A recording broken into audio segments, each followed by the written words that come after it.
Kenyataannya, hidup nggak seindah drakor Netflix.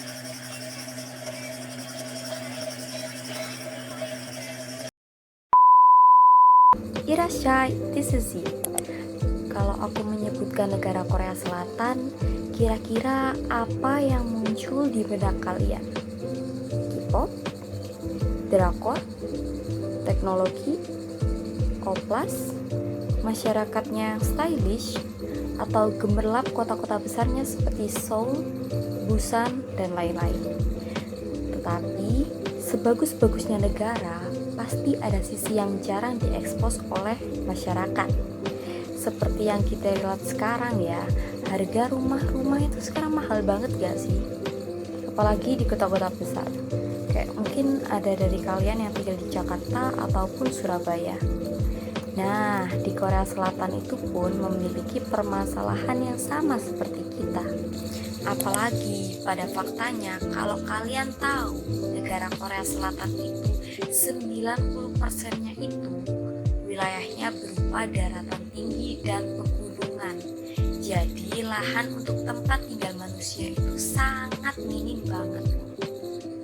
Nah, kali ini kita akan membahas sisi lain dari Korea Selatan, yaitu Goshiwon, atau kita bisa sebut dengan kos-kosan murah versi Korea Selatan.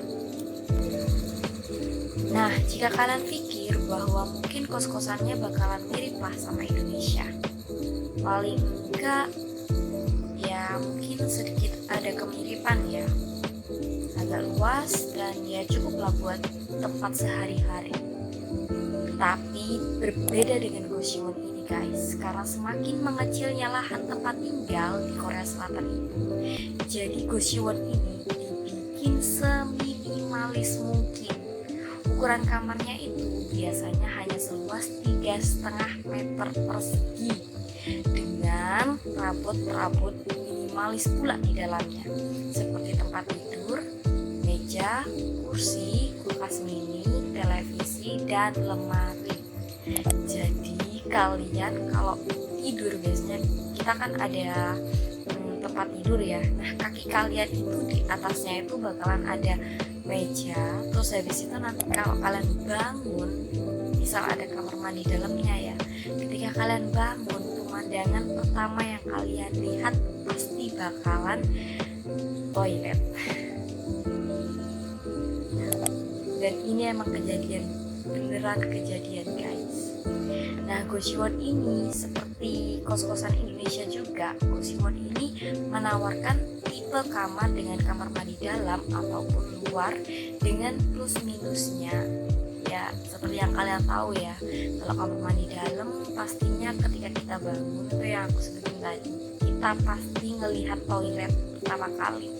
Tapi plusnya kan kita lebih mendapat kenyamanan ya, karena lingkupnya lebih privat. Sedangkan kamar mandi luar pastinya harganya lebih murah, tapi minusnya itu harus gantian sama mbak-mbak atau mas-mas Goshiwon yang lain. Nah, berdasarkan data yang aku dapat, harga Goshiwon ini rata-rata antara 150.000 sampai 700.000 won per bulan, atau kalau dirupiahkan itu sekitar 1,7 juta sampai 7,5 juta rupiah. Mantep banget. Kalau di Indonesia mungkin kita udah bisa nyewa hotel ya. Ya kita nggak bisa membandingkan memang. Menurut data yang aku temuin, Goshiwon ini mostly bisa kita temuin di Seoul sebagai kota dengan biaya hidup tertinggi, dan sisanya tersebar di provinsi Gyeonggi gitu. Nah, kalau kita mempelajari asal-usul Goshiwon ini sebenarnya cukup menarik, karena dulunya orang Korea itu mengartikan Goshiwon ini sebagai asrama di luar kampus gitu. Jadi bukan kos-kosan untuk para pekerja. Nah, karena pada awal fungsinya Goshiwon ini diperuntukkan oleh anak-anak sekolah atau mahasiswa yang ingin mempersiapkan ujian.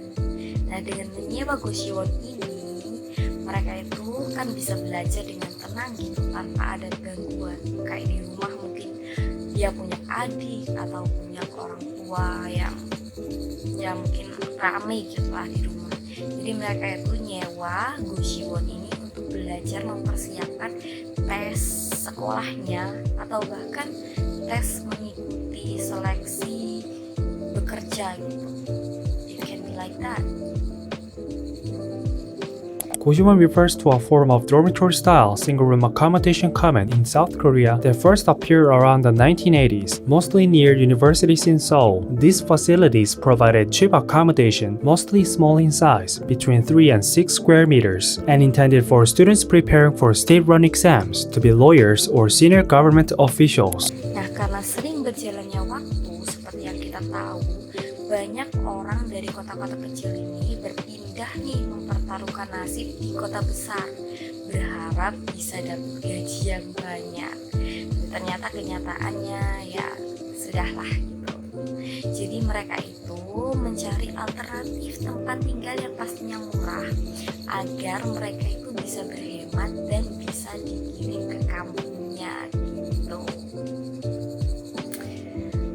Agak relate ya, karena di Indonesia juga ada kota seperti Jakarta, di mana sekarang kan udah banyak banget orang di Jakarta dan sampai ibu kotanya mau dipindah. But nowadays, Gojiwons are more associated with poverty, having become a symbolic residential facility for socially disadvantaged people who cannot afford more comfortable accommodation. Nah, setelah aku jelasin sebelumnya, kira-kira kalian ada yang tertarik nggak? Mungkin sekarang kalian ngeplan buat mengunjungi Korsel suatu hari nanti, dan kalian pengen nyoba tinggal di Goshiwon ini.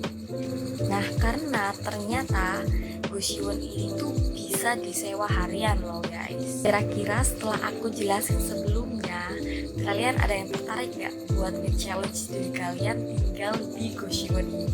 Mungkin kalian ada plan buat mengunjungi Korea Selatan dan kalian pengen berwisata yang anti mainstream suatu hari nanti mungkin.